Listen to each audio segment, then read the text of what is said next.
And this is my co-host, Mark Quilty. Today is March 12, 2020, and you're watching Kicker News live on YouTube. The coronavirus pandemic in Canada and around the world continues to develop, and we are going to be discussing that later in the show. Later on in the show, we're going to be hearing a story from my co-host, Nick Conway, who talked to the owners of a local St. John's Cafe about chasing their dreams. And a little later, we've got a video from Alan Bradbury about making delicious maple syrup. But first, we'll be hearing from reporter Patrick Newhook, who has the story of how a school in Chapel Arm won big for its music program. Family may be a small school, but it's got a big spirit. Holy Family only has 80 students, but that hasn't stopped it from winning $5,000 in December, then winning another $5,000 in January from the Band-Aid program. They won $10,000, a huge accomplishment for any school, especially for one of this size. Music teacher, Chrissy Byrne, worked hard to get the grant money. So it was pretty detailed because we had to kind of comb through everything we had with a fine-tooth comb and, really make a case for the fact that we needed some new items. We also had to compile a complete wish list, per se, of what we would like to buy with grant money. $10,000 is a huge deal for the school. The principal, Susan George, hopes that this money can start new groups and be beneficial for years to come. We have guitars, ukuleles, accordions, drums, rhythm instruments, electric guitar. We have a pile of stuff coming. So for us, this would be, this will do us for many years to come, for the life of the school, really. George believes that no matter who you are or where you're from, students from a school like Holy Family are just as capable as any other student in Canada. When they thought, we don't stand a chance against these big schools in Ontario and BC and Alberta, whatever. And we looked at them and, I know, why can't it be you? It can be you just as well as anyone else. So put your heart and soul in it. As much as the money and the instruments themselves are fantastic, they are. I hope the lesson learned is that, just because you're a small rural school, you can still do big, great things. So I hope the kids remember that lesson long into their high school years and beyond when they look back. For Kicker News, this has been Patrick Newhook, St. John's.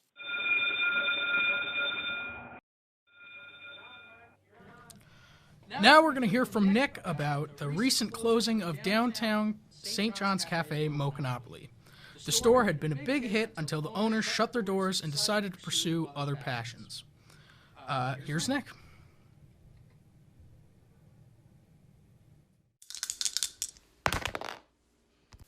When you think of going to a downtown cafe, board games may not be the first idea to spring to mind, but for brothers Eric and Leon Chung, they saw an opportunity, forming a cafe known as Mochanopoly. I lived in Toronto for 6 years, and I credited that to a place called Steaks and Lattes in Toronto. But the idea of Board Game Cafe actually came from South Korea. But Steaks and Lattes essentially made it popular in North America. And I thought that that's such a great idea to bring back to St. John's, Newfoundland. But late last month, after 4 years in business, they decided to close their doors. Leon says it was all about pursuing his passion, writing romance novels. I've always considered myself to be an artist first, and then a business owner second. I've only started the graphic novel about a year and a half ago. I moved back to be an artist 5 years ago from Toronto, and I'm going to continue doing that. As for his brother, he had his own personal reasons as well. My brother was thinking about moving out of Newfoundland. He was thinking about moving to Halifax.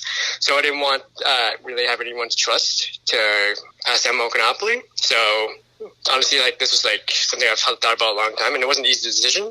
But yeah, it was something I've been thought about a long time for sure. Sarah Henderson was a regular at the cafe. She'll now have to find a new place. I've been going there since it opened about 4 years ago, so I was very sad to hear about it closing. It had a very calm environment, and I loved going there with my friends to play games and drink their coffee.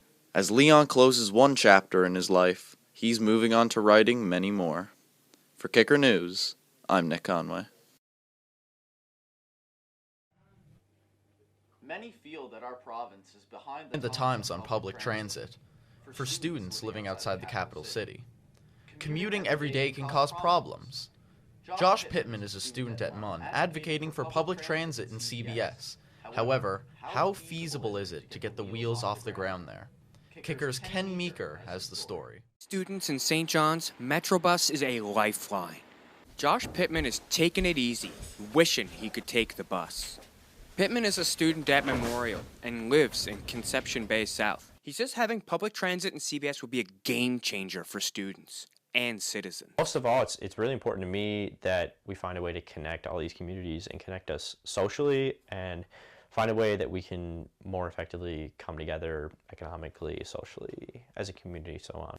Pittman says that while CBS is larger than Mount Pearl, it lacks the comparable infrastructure.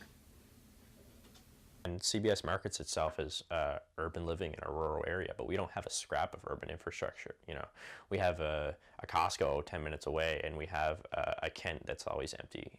We have two hockey arenas. You know, we don't have the economic, recreational, social infrastructure of that reflects the size of the town that we're living in right now. Pittman believes that efficient public transit can solve many issues. Public transit basically kind of it has its own issues, but it does away with a lot of those. It means that you can get from point A to point B reliably, on time, without worrying about extra expenditures outside of like a bus fee. So you save money on road repair, for example, by taking cars off the road and having more people using public transit. Road repair is something like a fourth of CBS's expenditure from this budget. It's incredibly expensive. The more cars you take off the road, the less of a problem that is. Fellow CBS resident Ken Peerley also thinks CBS would benefit from public transit. He's quite the fan of trains and transit. Peerley finds it strange that despite CBS having a bigger population, Corner Brook has a bus system, while CBS doesn't. I think I understand there's like 32,000 cars a day go over to Manuel's Access. So if there's that many vehicles on the road, we definitely need some form of public transit. Peerway thinks that while the province is quite connected on the digital highway, we were more physically connected in the 1950s. We had, compared to what we have, is amazing. I mean, back in the day, we had a coastal boat system that linked pretty much every outport that was next to the water. We had a railway system that connected with the coastal boat system. You could actually live in a place like St. Bernard's, which is down on the Bjorn Peninsula, book passage to Boston without leaving St. Bernard's. CBS Mayor Terry French says that the notion is wonderful, but not affordable by the town. He points to Paradise, who subsidizes Metrobus to come to town. He says per the number of citizens who use the service, it costs the city $24.50 per passenger. For now, it seems that for public transit in CBS, that bus has left the station. For Kicker, this is Ken Meeker. Last month, Premier Dwight Ball announced that he would be resigning once the Liberal Party chooses a new leader. Kicker has a special report out of the Premier's hometown of Deer Lake, where residents are reacting to the Premier's announcement. With that story, here's Kicker's Mark Quilty. Leader Dwight Ball had a rocky start to his time as Premier.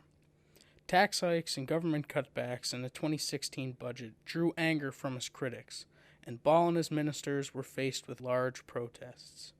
But he weathered 5 years of intense scrutiny in office, until this February when Premier Dwight Ball announced that he would resign. Tonight, I'm announcing that my time in politics is coming to an end. The Premier says he wants to spend more time at home with friends and family. Ball's hometown, Deer Lake, is one place where the embattled Premier is still welcomed. I think he was doing a good job. He just took over somebody else's mess. I don't think he should have resigned. Dwight's a good man. I know him ever since I've been a young boy. He used to be our pharmacist. He brought her back from, well, we was almost bankrupt. But then he turned around and, well, we're still in the hole, but who's going to do better? Look what he had to pick up from. In Deer Lake, the focus was on Ball's history of representing his home district. Locals weren't eager to discuss any of the Premier's recent controversies, such as those with Carla Foote at the Rooms, and about Nalcor consultant Gordon McIntosh. Well, when you can't take the pressure, you just got to get out. No, he done well. We got a lot of sidewalks. We got a lot of pavements. Most we ever got. I am not complaining. The Liberal Party of Newfoundland and Labrador will announce its new leader in May. This new leader will also become the province's 14th premier. For Kicker News, I'm Mark Quilty.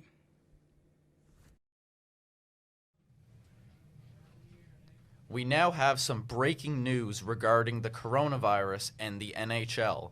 Now, obviously, the NBA was already suspended yesterday for the foreseeable future due to a Utah Jazz player, Rudy Gobert, picking up the illness. But now the NHL has come out and made a statement. The National Hockey League announced today that it is suspending its regular season until further notice, just like the NBA. This is just coming through. They just made the announcement over a conference call, and this is massive news.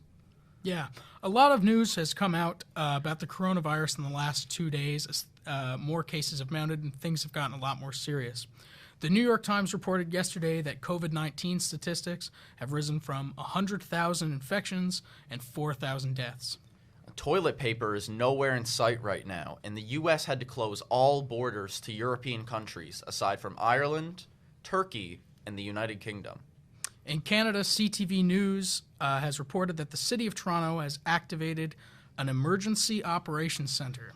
In addition to nationwide shutdowns in Europe, many North American sports leagues, as I touched on earlier, are changing the way they run and even shutting down entirely. As we mentioned before, the NBA has, of course, ended its season for the time being. Across the pond in Europe, UEFA has canceled their recent Champions League round of 16 matches scheduled for the next week.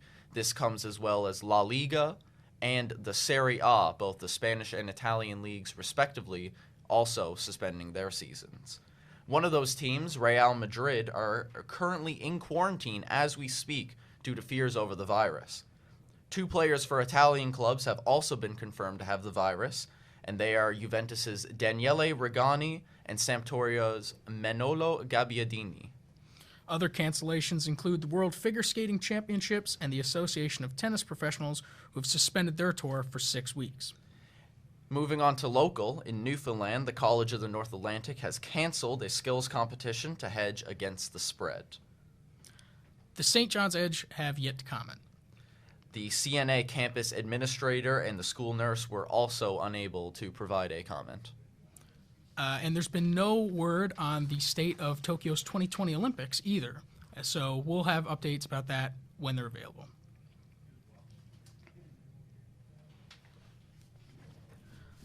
So up next, polyamory is defined on Google as the practice of having consenting relationships with more than one partner. St. John's is home to a polyamory and non-monogamy support group that has been around for a few years. Kicker's Ella Burke met up with one of the group's organizers and a few members to get a few more details. We bump in polyamorous community for such a small town. There's a lot of people that practice in the city, and so there's a really strong core community of polyamorous folks and non-monogamous folks as well. I would say that there's definitely been a big growth, but we changed recently to the St. John's Status Women's Council for the support group meetings specifically, but then our socials can be anywhere. I hope that it just becomes almost like sort of self-sustaining. Like eventually maybe I'll have to step back, but it'll still keep going just because the interest is there and the curiosity is there. And just to see it become more accepted, because there's still a lot of people that have a lot of stigma against it. I think we're on a good progression, but there's still a long way to go. One of the things that I'm a real big proponent of is conscious monogamy. So the idea that you actively choose monogamy as opposed to just defaulting into monogamy. I think it's really important to really reflect on your thoughts and values and what you want out of your relationship or relationships. For anyone that's new to polyamory, I would say take baby steps. It's a completely different thing compared to monogamy. There's no rule book for polyamory. Everyone's different. So just take it step by step and go at your own pace and do what feels comfortable for you specifically. Is there anything you would like to say to those just starting to embrace this sort of lifestyle? Read. And just connect with people, right? And figure out what part of polyamory works for you. There are so many ways to do it. There are some great resources online. The sport groups give me a lot of clarity. I think polyamory is great, and it's a great alternative lifestyle, and I think people you know, if you open your mind to it, it can really make your relationship like flourish, honestly. Yeah, I think it can do a lot more good than harm in some cases, for sure. Renting out a spare space can be a great way to generate some extra income. Unfortunately, when things don't work out as planned, resolution can be hard to find. Kicker's Tyler Ryan has the scoop.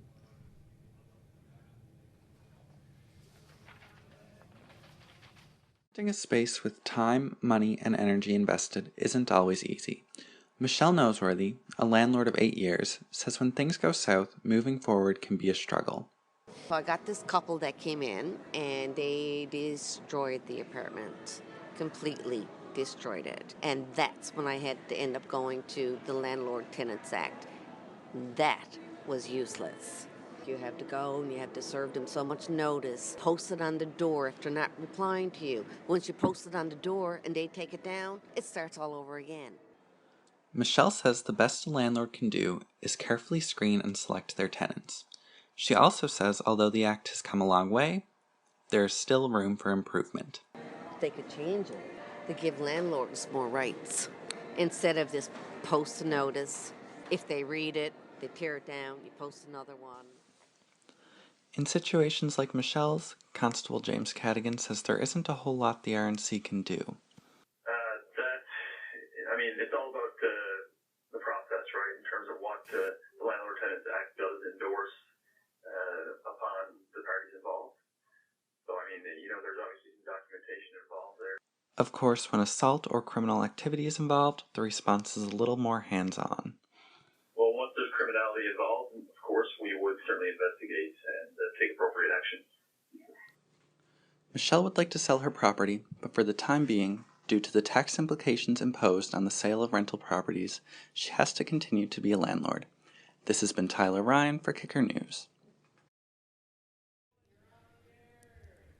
Did you know that maple syrup can come from any maple tree you find? Homesteaders Steve and Lisa McBride hosted a workshop on how to tap maple trees to get that sweet, sweet syrup. Alan Bradbury has the report.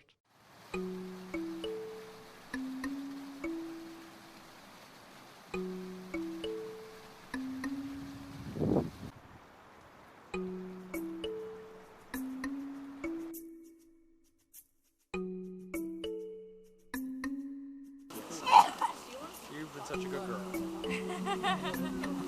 All right, well, Newfoundland is unique in a lot of ways, that's for sure. Whether we're growing turnip or keeping bees or making maple syrup, we have some pretty unique weather challenges. But when it comes to maple syrup, we also have, the weather's actually really cooperative, because what maple syrup relies on is that temperature swing when we go from being below freezing to above freezing.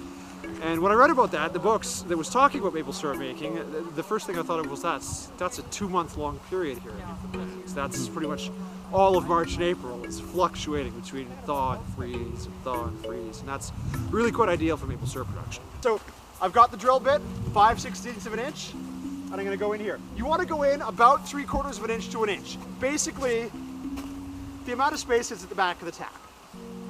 The other quick handy guide you can use is your thumb. Your thumb knuckle is about 1 inch long. Of course, you need a drill with enough power to do this, and you go in. Yeah, folks, you can see the sawdust coming out of here. That sawdust can clog up the tap. This little hole in the bottom of the tap is where the sap comes in. So blow out the tap and make sure you're getting all of the sawdust out, because if the sawdust plugs the bottom here, nothing's gonna happen. No sap dripping yet. You can squeeze it in with your hand, like this. Just kind of twist it a little until it's firm. And then just have something like a hammer and just give it a couple gentle taps. Make sure it don't fall in the river.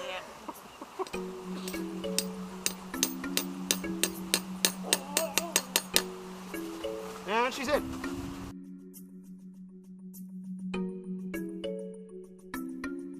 Right, for sure.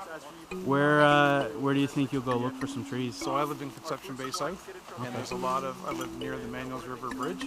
Okay. So there's lots of maple trees in that area. I'm going to go and see if I can find some. Nice.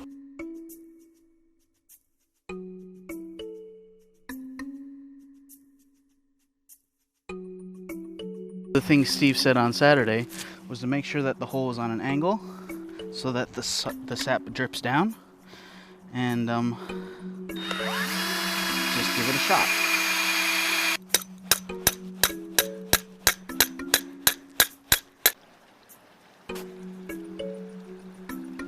I'm hoping I've tapped my first tree, and we'll see how that goes.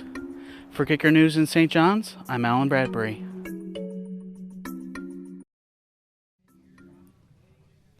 And that brings us to the end of our broadcast. Thank you for tuning in to the March 12th edition of the Kicker News CNA live stream. I'm Nick Conway, and this has been my co-host Mark Quilty. You can find all great journalism that our students provide at kickercna.ca. That's kickercna.ca. And make sure to follow us on Twitter, where you can get all the updates at CNA Journalism.